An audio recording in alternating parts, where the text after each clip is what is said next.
Bueno, hoy continuamos con la segunda parte del sistema nervioso autónomo.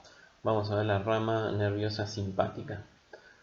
Como vimos, acá hay un pequeño esquemita repasando un poco cómo es la distribución. Acuérdense que el sistema nervioso simpático es toracolumbar y hace sinapsis en la cadena de ganglios paravertebral o prevertebral.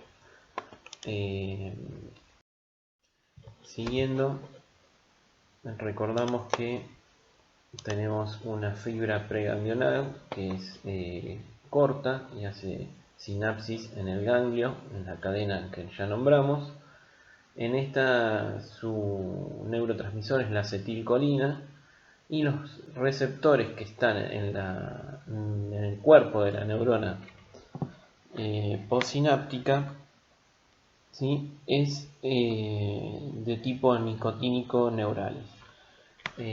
Luego de ahí se produce un potencial de acción como el que vieron en tejidos excitables, ¿sí? Que puede ser un potencial postsináptico excitatorio o inhibitorio, depende de las características de esa suma de los potenciales, y que recorre la fibra postganglionar hasta llegar al extremo sináptico por su vía larga y liberando ahí desde las vesículas noradrenalina, como vamos a ver en la siguiente diapositiva. Los receptores de tipo nicotínico, vamos a encontrar que hay dos: los nicotínicos neurales, como los que vimos recién en los ganglios, y los nicotínicos musculares, en los que se encuentran básicamente en la placa neuromuscular. ¿Qué tienen de característica estos? Que son receptores de tipo ionotropo. ¿Qué quiere decir esto? Que son canales iónicos, en este caso para el sodio. Cuando se une la acetilcolina, se abre este canal y se produce la entrada de sodio. ¿Por qué se lo llaman nicotínicos? Porque reaccionan a la nicotina, ¿sí? Solamente por eso. Hay otros tipos de receptores que reaccionan a la acetilcolina, que son los de tipos muscarínicos, que los vamos a ver bien cuando veamos sistema nervioso parasimpático. Estos receptores, ¿sí?, se los denomina M, y hay del 1 al 5. Generalmente nosotros vemos los del 1 al 3. Y se los denomina receptores de tipo metabotropos porque su mecanismo de acción está involucrado una proteína G, que puede ser una GS, GQ o GI. Es decir, por ejemplo, que tienen actividad de sus segundos mensajeros a través de del AMP cíclico. Bueno, la estructura, como vimos, del sistema nervioso simpático nos permite dividirlo a su vez en tres ramas. Una rama neural, ¿sí?, el simpático neural, que es esta fibra preganglionar corta, hace sinapsis en el ganglio, y luego una fibra postganglionar larga, ¿sí?, liberando acetilcolina en la unión del ganglio, y noradrenalina y dopamina en la del receptor de la fibra postganglionar. Luego tenemos la simpático adrenal, en la que tenemos también una fibra preganglionar corta, y esta lo que hace es sinapsis en la médula adrenal.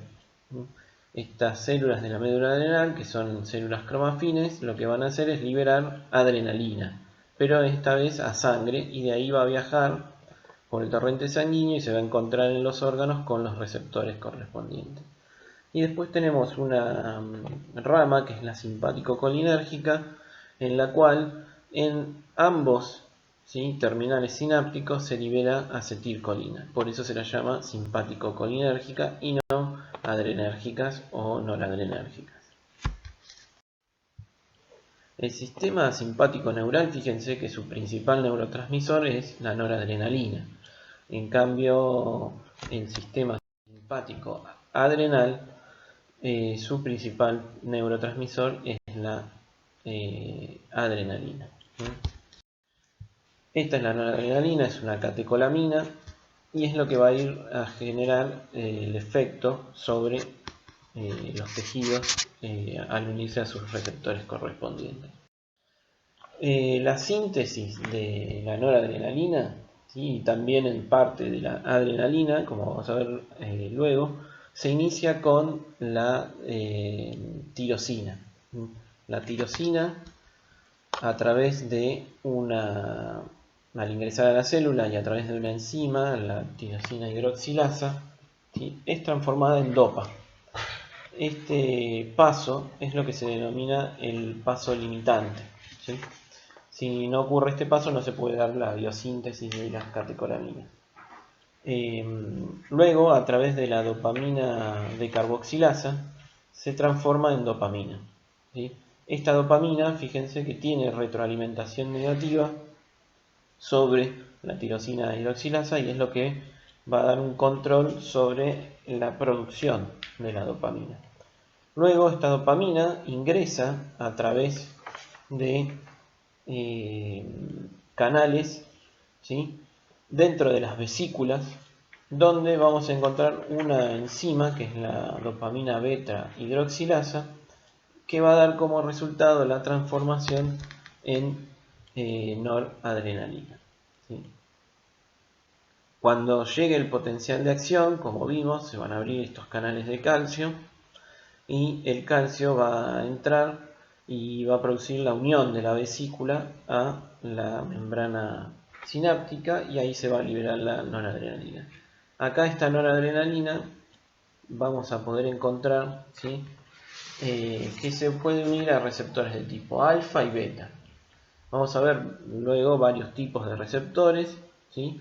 Los alfa 1, 2 y beta 1 están principalmente en estas neuronas o en las células, perdón, de los tejidos efectores, ¿sí?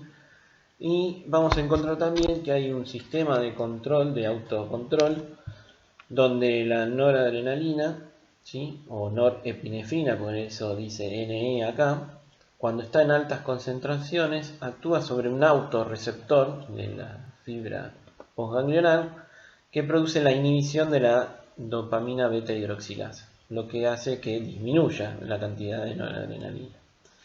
Cuando está en bajas concentraciones, ¿sí? Actúa sobre los autorreceptores de tipo beta 2 y estos producen estímulo de la dopamina beta hidroxilasa, aumentando la cantidad de síntesis y la liberación, por ende, de la noradrenalina, ¿sí? Para la degradación de esta noradrenalina, que es importante porque cada neurotransmisor debe cumplir un ciclo, ¿sí? Porque si no estarían estimulados constantemente los receptores y generando efectos todo el tiempo, vamos a encontrar dos tipos de enzimas, una degradación de tipo enzimática intracelular dentro de la neurona, ¿sí? Que al ser recaptada esta noradrenalina es escindida por la MAO, que es la monoaminoxidasa, y luego otra en el espacio, ¿sí? Intercelular, ¿sí?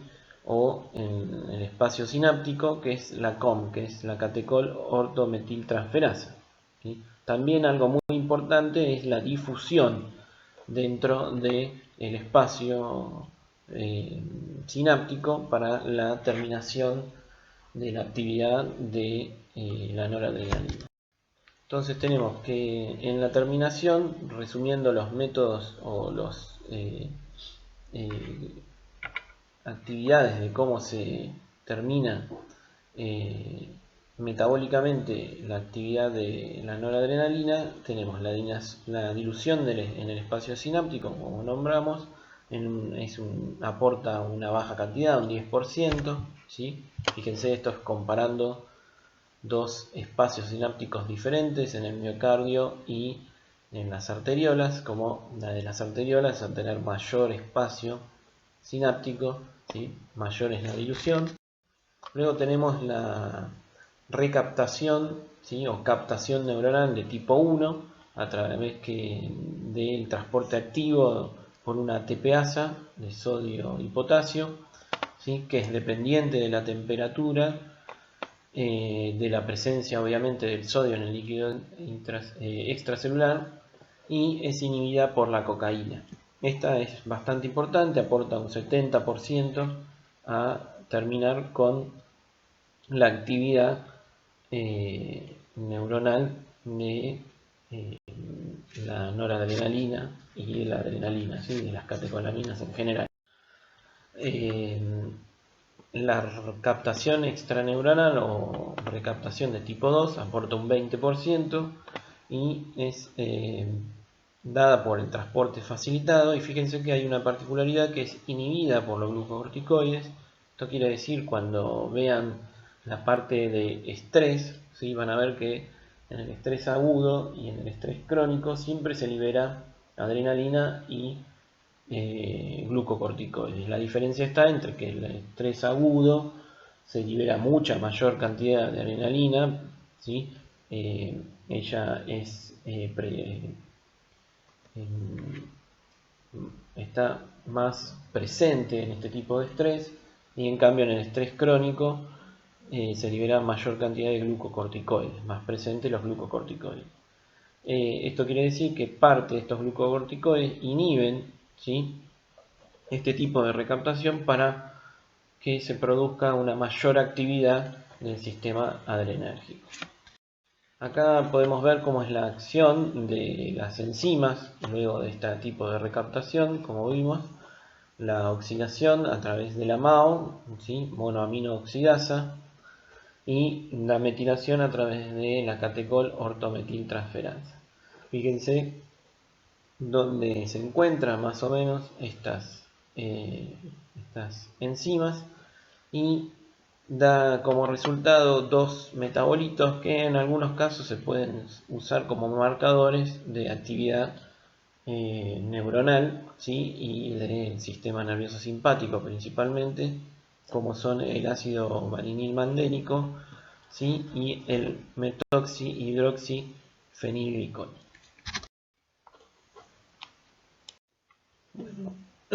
Bueno, continuamos con el sistema nervioso simpático, con los tipos de receptores. Vamos a ver que los receptores postsinápticos, ¿sí?, en los órganos efectores son de tipo metabotropos. En general vamos a encontrar receptores de tipo alfa y de tipo beta, ¿sí? Dentro de los de tipo alfa podemos encontrar los alfa 1, que intervienen a través de una proteína GQ con aumento de inositol trifosfato y diacilglicerol, lo que da como resultado luego un aumento del calcio intracelular y inhibiciones de canales de potasio. Como vieron ustedes, cuando se inhiben los canales de potasio, este no puede salir y aumenta la excitabilidad de ese tejido. ¿Dónde podemos encontrarlos? Por ejemplo, en músculo liso vascular, donde van a producir contracción; músculo liso genitourinario; músculo liso radial del iris; músculo pilorector; la cápsula esplénica; el hígado; el músculo liso gastrointestinal, donde va a producir relajación. Fíjese que todas estas actividades son las que se pueden producir, por ejemplo, y algunas de ellas observar en una reacción de alarma aguda, ¿sí?, como por ejemplo un gato asustado huyendo de un perro, o en una carrera, ¿sí? Algo que podemos ver fácilmente es cuando se produce la contracción del músculo radial del iris. Este produce la apertura de la pupila.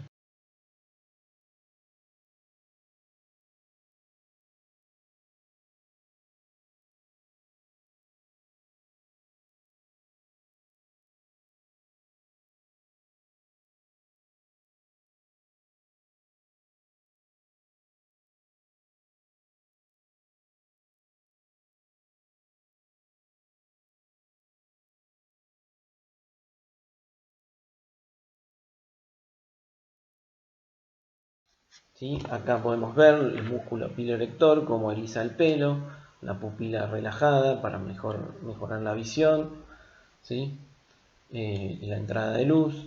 Vamos a poder ver muchas veces que la secreción salival es lo que se denomina una secreción salival de tipo ecbólica, en donde está aumentada esa secreción, pero tiene una menor cantidad de líquido y una mayor cantidad de los otros componentes, como ser el mucus y diferentes secreciones. Esto da una saliva de tipo más espesa, que suele verse en los animales que están en este tipo de situaciones. Si nosotros pudiésemos ver la presión arterial de este animal, al haber vasoconstricción por el alfa 1, esta presión tendería a estar elevada, aunque hay mecanismos, como vamos a ver luego, de compensación de este tipo de actividad, para que no se eleve la presión con mucha cuantía. También por otro tipo de efecto, ¿sí?, podríamos llegar a ver una taquicardia, como vamos a ver luego con otro tipo de receptores. Los receptores pre y post sinápticos ganglionares, ¿sí?, del sistema nervioso simpático, funcionan a través de proteínas GI, o sea que son inhibitorios, inhiben la producción de AMP cíclico, estimulan los canales de potasio, o sea que sale más potasio, disminuyendo la excitabilidad de esa célula, y inhibición de los canales de calcio. ¿Dónde podemos encontrar?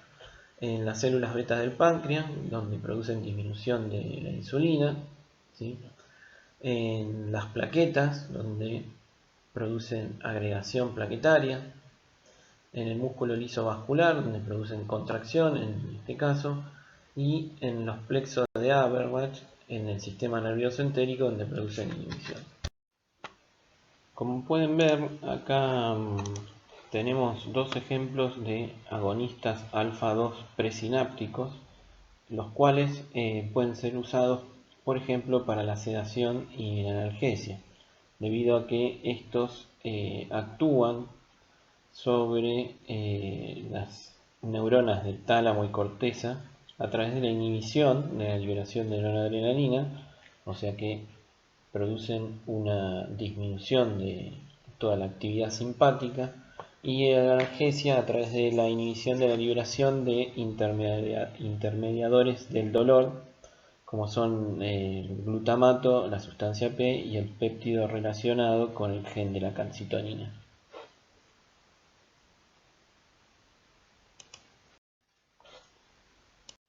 Otros tipos de receptores son los receptores beta. Particularmente a nosotros nos interesan mucho los beta 1, que actúan a través, ¿sí?, de una proteína GS, como es la que ven acá, aumentando la cantidad de AMP cíclico y activando canales de calcio. Estos principalmente los vamos a encontrar en el corazón, donde producen como respuesta un aumento de las 5 propiedades cardíacas: el inotropismo, que es la contractibilidad; el cronotropismo, que es la frecuencia cardíaca; el dromotropismo, que es la conductibilidad; el batmotropismo, que es la excitabilidad; y el lucitropismo, que es la relajación. Algo de esto vieron en tejidos excitables y lo vamos a retomar cuando veamos el cardiovascular. Otras células importantes donde se encuentran receptores beta 1 son las células yuxtaglomerulares, que aumentan la liberación de una enzima, que es la renina, que va a intervenir en la regulación de el sodio y la presión arterial, ¿sí? Con respecto, este es un gráfico parecido al que vimos al principio de la presentación con la síntesis, pero lo que está mostrando acá son diferentes agonistas noradrenérgicos, ¿sí? Uno como el que ya nombramos es la silacina, a través de los autorreceptores alfa 2 presinápticos, que inhiben, ¿sí?, la actividad de la noradrenalina, la síntesis y liberación de noradrenalina. Otro, por ejemplo, sobre los beta 1, el isoprotenerol, ¿sí? Que actúa estimulando, y la fenilnefrina sobre los alfa 1, ¿sí? Y que actúa, por ejemplo, sobre los vasos sanguíneos produciendo vasoconstricción. Esto es lo que se suele usar en las gotas, ya sean para la nariz o los ojos, para disminuir la congestión. Los antagonistas, como dijimos, que se unen y inhiben esta actividad, vamos a encontrar, por ejemplo, la cepromacina, ¿sí? Inhibiendo los alfa 1, que también tiene efecto sedante, como muchos conocerán, por ejemplo, alguna droga que es la de marca comercial, que es el Asedan, que se suele usar para sedar domésticamente a perros y a gatos. Otros, por ejemplo, como la yoimbina, que son revertidores, ¿sí? Estos lo que hacen es inhibir estos autorreceptores, entonces ya no pueden disminuir la actividad simpática de la síntesis de adrenalina y noradrenalina, y producen una mayor liberación. Y el propanolol, que se suele usar específicamente para disminuir la actividad cardíaca en ciertos individuos que tienen algún tipo de patología cardiovascular. La adrenalina, como vimos, ¿sí? Estructuralmente es una catecolamina también. Hay un pequeño cambio a diferencia de la noradrenalina, y en su síntesis es similar, solo que se da en estas células de la médula adrenal, las células cromafin, y hay una enzima presente que es la fenol etanol metiltransferasa, ¿sí? Que va a producir la transformación de la noradrenalina en adrenalina. Esta va a ser liberada a sangre y va a poder actuar sobre los receptores de tipo alfa 1, alfa 2, beta 1 y beta 2. A diferencia de la noradrenalina, que solo actuaba sobre los alfa 1, alfa 2 y beta 1. ¿Sí? Este sistema de refuerzo por sangre hace que la acción del sistema nervioso simpático sea bien generalizada. Es decir, que va a poder ejercer su acción sobre todos los sistemas del organismo, ¿sí? Al mismo tiempo. El cortisol, por ejemplo, estimula esta enzima, entonces junto con, como vieron anteriormente, la inhibición de la degradación y la estimulación de la formación de la adrenalina, aumenta todas sus actividades en las situaciones de alarma aguda, por ejemplo, ¿sí? Y de estrés. ¿Qué agonistas tenemos en la adrenalina? O sea, agonistas adrenérgicos. La fenilnefrina, como vimos antes, ¿sí? El isoprotenerol sobre los beta 1 y beta 2, y el clenbuterol específico de los beta 2. Antagonistas adrenérgicos, bueno, la cepromacina sobre los alfa y el propanolol sobre los beta 1 y beta 2. ¿En dónde podemos encontrar y a través de qué sistema actúan estos beta 2? Aumento de AMP cíclico y activando canales de potasio, ¿sí? Y los podemos encontrar en el músculo lisovascular, genitourinario, gastrointestinal, bronquial, ciliar. Todos producen relajación, ¿sí? Y en el hígado, en el músculo esquelético, ¿sí? Produciendo glucogenólisis, ¿sí? Algo muy interesante de ver es en el músculo lisovascular de las células musculares, del tejido muscular esquelético, producen relajación para que aumente la irrigación en estos momentos de estrés agudo, de lucha o huida, ¿sí? Un animal que está encontrándose en este tipo de actividad necesita mayor cantidad de sangre llegando al tejido muscular esquelético con mayor aporte de oxígeno y nutrientes para poder generar una actividad. El simpático colinérgico actúa a través de los receptores de tipo muscarínico 1 y 3. ¿Sí? ¿Dónde lo vamos a encontrar? En los vasos sanguíneos del músculo esquelético, o sea que van a aumentar también esa vasodilatación en los momentos de estrés y ejercicio para que llegue mayor cantidad de irrigación y oxígeno y nutrientes. También podemos encontrarlas en las glándulas sudoríparas, en células oxínticas del estómago y en la médula adrenal. Recuerden que el receptor de acetilcolina es el nicotínico neural. Ahora vamos a hablar de un efecto que es el efecto Day, ¿sí? Inversor de la adrenalina, por el cual este fisiólogo, que fue ganador del premio Nobel, puso en evidencia la diferencia entre los tipos de receptores alfa y beta. En un primer momento en esta experiencia se da una primera dosis de adrenalina y se ve como respuesta una vasoconstricción esplenocutánea y una hipertensión arterial. ¿Sí? En la primera inyección lo que vemos es que por medio de la actividad alfa se produce un aumento de la presión arterial. Este gráfico lo que muestra es la presión arterial a través del tiempo. Y luego, por los receptores beta, si recuerdan los beta 2, una pequeña baja en la presión arterial. ¿Sí? Al ver esto, Dale lo que estimó es que había receptores que reaccionaban, ¿sí? O eran susceptibles a la noradrenalina y a la adrenalina, pero que tenían efectos distintos. Entonces, en una segunda instancia, dio un antagonista alfa, o sea, un bloqueador de los receptores alfa, que eran, o en este caso lo que utilizó es la ergotamina, ¿sí? Al primer efecto lo llamó alfa porque fue el primero que vio, y al segundo efecto lo llamó beta porque fue el segundo que vio. Y luego de esta inyección lo que hizo fue volver a inyectar adrenalina en una segunda dosis.